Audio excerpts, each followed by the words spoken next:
जब चाहूं 3 वरदान और मांग लूं।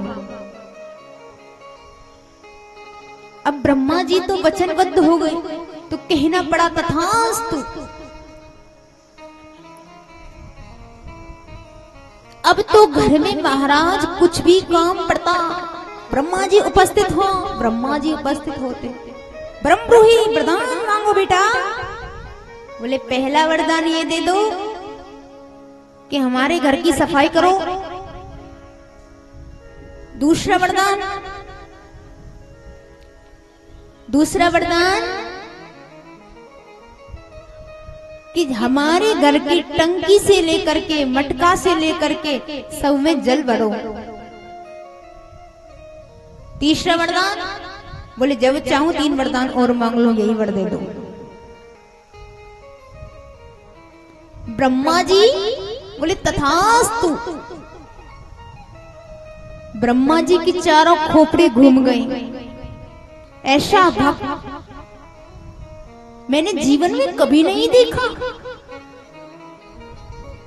अरे इसने तो मुझे घर का नौकर बना के रख दिया। एक दिन महाराज बारिश हो गई।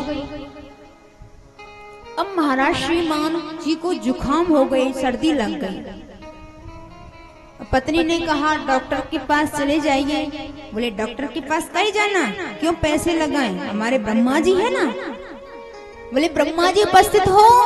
ब्रह्मा जी ब्रह्मलोक से आए। जी सरकार, वरदान मांगो। बोले पहला वरदान तो यही है कि मेरी घर की छत पर आज के बाद कभी बारिश की एक बूंद भी ना आए। क्यों? क्योंकि हम 10,000 20,000 रुपए में डिस्टेम्पर करवाते हैं और महाराज तुम इतनी कृपा कर देते हो कि खराब हो जाता है। इसलिए मेरे घर में कभी एक जल की बूंद ना आए।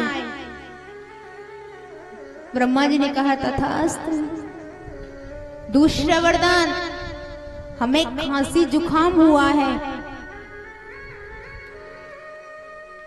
इसको सही करो। ब्रह्मा जी ने कहा तथास्तु। तीसरा वरदान बोल बेटा। बोले जब चाहूं 3 वरदान और मांग लो। अब जब भी उसको किसी भी चीज की आवश्यकता पड़ती, किसी से क्या, अपने नौकर है ना घर के ब्रह्मा जी, कभी पृथ्वी लोक, कभी ब्रह्मलोक, कभी पृथ्वी लोक, कभी ब्रह्मलोक, बस ऊपर नीचे ही ब्रह्मा जी दौड़ करते रहते। इस भक्ति से कैसे पीछा छुड़ाऊं, क्या करूं, सोच रहे हैं। मारे देवताओं के पास गए। देवताओं ने कहा इसीलिए तो हम कलियुगी भक्तों से बच करके अपने प्राणों को रखते हैं। महाराज ये 1 रुपया चढ़ाते हैं, 1.25 लाख लेने की कोशिश करते हैं, इसी हिसाब से हम इनको वरदान देते हैं। लेकिन प्रभु अब तो मैं मुसीबत में फंस गया, अब तो बचाओ मुझे, कैसे भी बचाओ, मैं क्या करूं।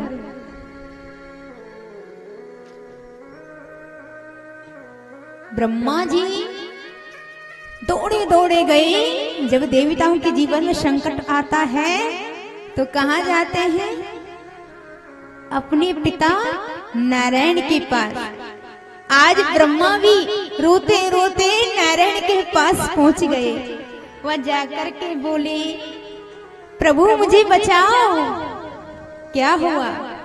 बोले एक ऐसा भक्त, मैंने कहा मेरे तो वैसे ही बहुत कम भक्त होते हैं, ये कोई गिना चुना मेरे पास आया, ये भी मेरे हाथ से ना चला जाए, इसलिए मैंने इसको वरदान दिया। लेकिन महाराज मैंने उसको वरदान दिया कि उसने मेरी 3 महीने पूजा की थी। मैंने कहा 3 वरदान मांगो, तो महाराज 2-2 वरदान लेता और तीसरे वरदान में मुझे ही ले लेता।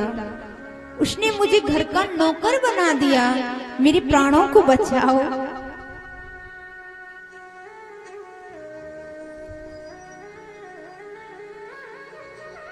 नारायण ने कहा तो तुम क्या इसे इन लोगों को ऐसे ही समझ रहे हो? अरे इनके लिए वरदान उसी हिसाब से दिया जाता है। अब आप फंस गए ना, लेकिन क्या करूं प्रभु, बचाना आपका काम है, बचाओ मुझको। भगवान ने कहा चिंता ना करो। अब जब वार्ता हो रही थी ब्रह्मा जी में और नारायण में, तो भक्त ने फिर से याद कर लिया, बोले प्रभु देखो फिर से आ गया बुलावा, अब बचाओ, आज ही मुझे भक्त के यहाँ से पीछा छुड़ा दो। नारायण ने कहा बहुत ज्यादा परेशान कर रहा है, चिंता मत करो, आज ही आपकी हम रिहाई जरूर करा देंगे।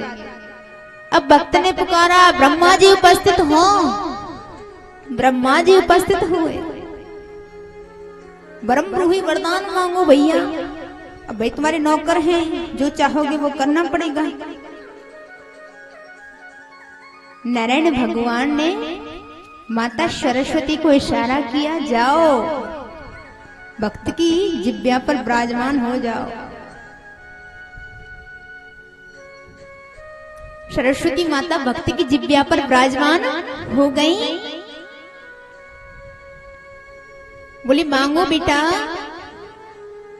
पहला वरदान मुझे यही दे दो कि मेरी मुक्ति हो जाए।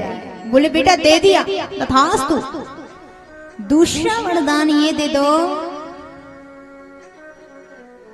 कि मेरी मुक्ति हो जाए, तथास्तु। तीसरा वरदान मांग, जल्दी मांग।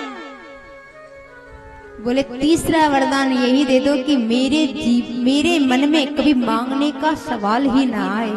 आज पीछा छूट गया बेटा, तथास्तु। और